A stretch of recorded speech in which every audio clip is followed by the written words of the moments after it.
കൊച്ചു കൊച്ചു സന്തോഷങ്ങൾക്ക് ശേഷം വീണ്ടും ഒരു സിനിമ, അത് മിലൻ ജലീലിന് വേണ്ടി ഒരു പടം ചിന്തിക്കാൻ. അപ്പോൾ ലോഹിദാസാണ് ആദ്യം എഴുതാൻ പ്ലാൻ ചെയ്തത്. ലോഹി ഞാനും കൂടി പതിപോലെ തന്നെ അന്ന് ഏറ്റവും അടുത്ത സുഹൃത്ത് ശ്രീനിവാസൻ മറ്റേ ജോൺസൺ ആയതുകൊണ്ട് ജോൺസനെ വിളിക്കുകയും ജോൺസൺ വരികയും ചെയ്തു. ആ കഥ ജോൺസനെ ആയിട്ട് ഡിസ്കസ് ചെയ്തു, കൈതപ്രായമായിട്ട് ഡിസ്കസ് ചെയ്തു, അതിൽ സിറ്റുവേഷൻസ് ഉണ്ടാക്കി. ആദ്യം 2 പാട്ടുകൾ റെക്കോർഡ് ചെയ്തു. അപ്പോൾ രണ്ട് പാട്ടും പാടിയത് ജയന്തനാണ്. ജയന്തൻ ഭാവഗായകൻ എന്ന എല്ലാ അർത്ഥത്തിലും പറയാവുന്ന ഗായകനാണ്. ജയേട്ടൻ പാടി ട്യൂണൊക്കെ റെക്കോർഡൊക്കെ ചെയ്ത് കഴിഞ്ഞിട്ടതിന് ശേഷം ആ കഥ മുന്നോട്ട് നീങ്ങില്ല. ചുരുക്കം പറഞ്ഞാൽ ആ കഥ ഒരു 10-35 സീനിനപ്പുറത്ത് സീൻ എഴുതി വരുമ്പോൾ അങ്ങനെ നന്നാവുന്നില്ല. അപ്പോൾ ലോഹി പറഞ്ഞ് എനിക്ക് കുറച്ചുകൂടി സമയം വേണം, ഇതങ്ങോട്ട് കയറുന്നില്ല എന്ന് പറഞ്ഞു. മാത്രമല്ല ലോഹിക്ക് ആ സമയത്ത് ഒരു വിദേശ യാത്രയും വേണ്ടി വരും. അപ്പോൾ ടോട്ടൽ ഷെഡ്യൂൾ മുഴുവൻ മാറിപ്പോകുന്നൊരവസ്ഥ വന്നു. അപ്പം ലോഹിക്ക് സ്വന്തം ഡയറക്റ്റ് ചെയ്യാനുള്ളൊരു പടത്തിൻ്റെ വർക്ക് വേറെ. ചുരുക്കം പറഞ്ഞാൽ ആ പാട്ടുകൾ മാത്രം ബാക്കിയായി. പിന്നീട് അതിന് പകരം ഉണ്ടായ സിനിമയാണ് യാത്രക്കാരെ ശ്രദ്ധിക്കുന്നത്. അപ്പോൾ ശ്രീനിവാസൻ്റെ അടുത്ത് ഞാൻ പറഞ്ഞിങ്ങനെ, ലോഹി പെട്ടെന്ന് പുള്ളിക്ക് സ്വന്തം ഡയറക്ഷനിലേക്ക് കടക്കണം, അതുകൊണ്ട് നമുക്ക് വേറൊരു കഥയെപ്പറ്റി ആലോചിക്കണം. ഞങ്ങൾ രണ്ടുപേരും ഒന്നിച്ചിരുന്നിട്ട് അങ്ങനെയാണ് യാത്രക്കാരെ ശ്രദ്ധയ്ക്ക് ഉണ്ടാവുന്നത്. അപ്പോൾ എനിക്ക് ഒരു വലിയ നഷ്ടബോധം. കാര്യം പ്രൊഡ്യൂസറുടെ ഒരു 2 പാട്ട് റെക്കോർഡ് ചെയ്ത കാശ് ഞാൻ നശിപ്പിക്കില്ലേ. ആ പാട്ടുകൾ ഇതിലേക്ക് ഉപയോഗിക്കുകയാണെങ്കിൽ, അപ്പോൾ ആ പാട്ടുകൾ ശ്രീനിവാസനെ കേൾപ്പിച്ചു കൊടുത്ത് ഞങ്ങൾ രണ്ടുപേരും കൂടി വേറൊരു കഥയ്ക്ക് ഉണ്ടാക്കിയ പാട്ടുകളാണ് ഈ പടത്തിലേക്ക് ഉപയോഗിച്ചത്. പക്ഷെ അത് ഇതിന് വളരെ സൂട്ടബിളായിട്ട് മാറി എന്നുള്ളതാണ്.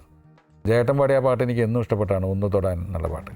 ഒന്ന് തൊടാനുള്ളിൽ തീരാമോഹം, ഒന്ന് മിണ്ടാൻ നെഞ്ചിൽ തീരാദാഹം. ഒന്ന് തൊടാനുള്ളിൽ തീരാമോഹം, ഒന്ന് മിണ്ടാൻ നെഞ്ചിൽ തീരാദാഹം. ഇനി എന്തു വേണം, ഇനി എന്തു വേണമീ മൗനമേഘമലിയാൻ പ്രിയംവദേ. ഒന്ന് തൊടാനുള്ളിൽ തീരാമോഹം, ഒന്ന് മിണ്ടാൻ നെഞ്ചിൽ തീരാദാഹം.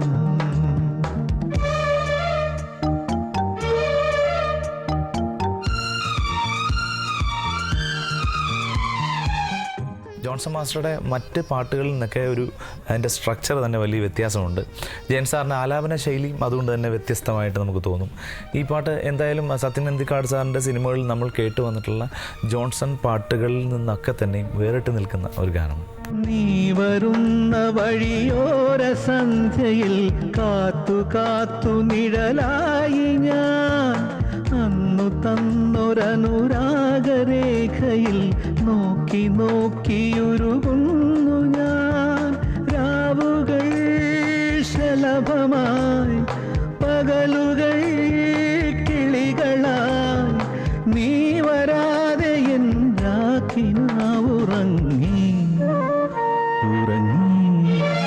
ഇനി എന്തു വേണം, ഇനി എന്തു വേണമീ മൗനമേഘമലിയാൻ പ്രിയംവദേ.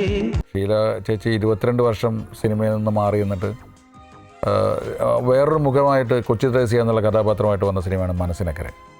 വീണ്ടും ഞാൻ ഇളയരാജയാണ് അതിനെ സമീപിച്ചത്. കാര്യം അതിൽ 4-5 പാട്ടുകളുണ്ട്, വളരെ വ്യത്യസ്തമായ പാട്ടുകളായിരിക്കണം. അപ്പോൾ രാജ് സാർ കേരളത്തിൽ വന്നിട്ടാണ് അത് കമ്പോസ് ചെയ്തതൊക്കെ.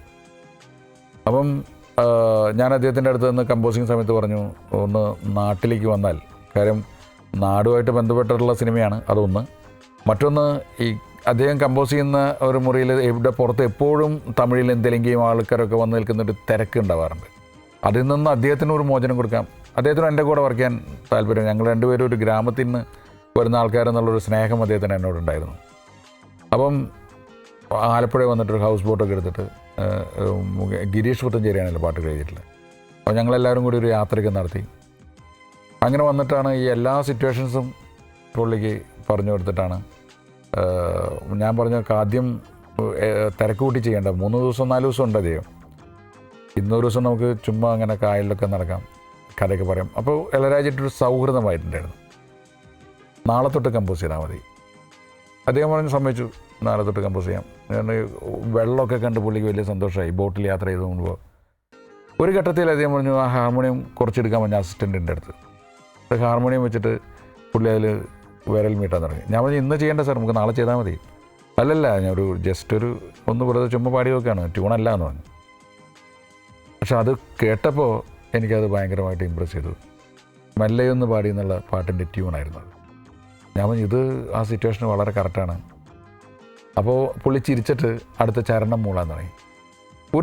ഒരു സംഗീതജ്ഞൻ്റെ ഇളയരാജയെ പോലുള്ളൊരു ഗ്രേറ്റ് മ്യൂസിഷ്യൻ്റെ ഒരു മനസ്സിൽ നിന്ന് വിരലുകളിൽ നിന്ന് ഒരു സംഗീതം അങ്ങനെ ഉണരുന്നത് നമ്മൾ കണ്ണിന് മുമ്പിൽ കാണാൻ. അപ്പം ഗിരീഷ് അന്ന് രാത്രി തന്നെ ആ പാട്ട് എഴുതി. അത് മലയാളത്തിലെല്ലാ എന്നത്തെയും ഒരു ഹിറ്റായി മാറി, മെല്ലെയൊന്ന് പാടി എന്നുള്ള പാട്ട്.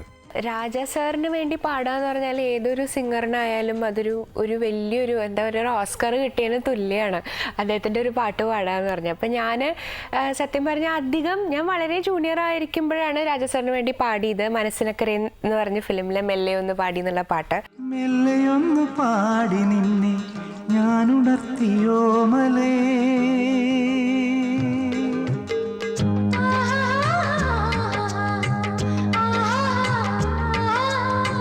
മെല്ലെയൊന്ന് പാടി നിന്നെ ഞാനുണർത്തിയോ മലേ, കണ്ണിലുള്ള കനവൂതാതെ നിൻ ചുണ്ടിലുള്ള ചിരി മായാതെ, ആദി പെയ്ത മഴ കാണാതെ വെൺ പാരിജാത മലരറിയാതെ, മെല്ലെയൊന്ന്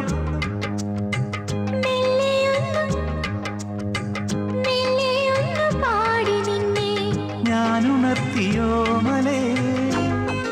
ഒരു ഭയങ്കര ഒരു എക്സ്പീരിയൻസ് ആയിരുന്നു രാജാ സാറിൻ്റെ മ്യൂസിക്കിൽ എൻ്റെയും ദാസേട്ടൻ്റെയും ശബ്ദം ഒരുമിച്ച് വന്നപ്പോൾ. എനിക്കിനി എൻ്റെ കരിയറിൽ എത്ര പാട്ടുകൾ ഞാൻ പാടിയാലും this is one song that I will be extremely proud of. എനിക്കെപ്പോഴും വളരെ അഭിമാനത്തോടെ പറയാം രാജാ സാറിന് വേണ്ടി പാടാൻ പറ്റി എന്നുള്ളത്.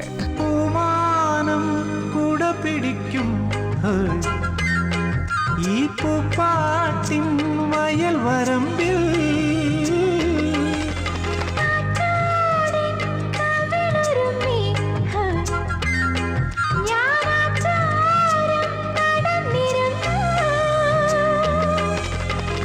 പകൽ മുല്ല മൊട്ടായി നീയോ വിരിഞ്ഞിരുന്നു, പുലർവെയിൽ പൊന്നോ നിന്നെ പൊതിഞ്ഞിരുന്നു.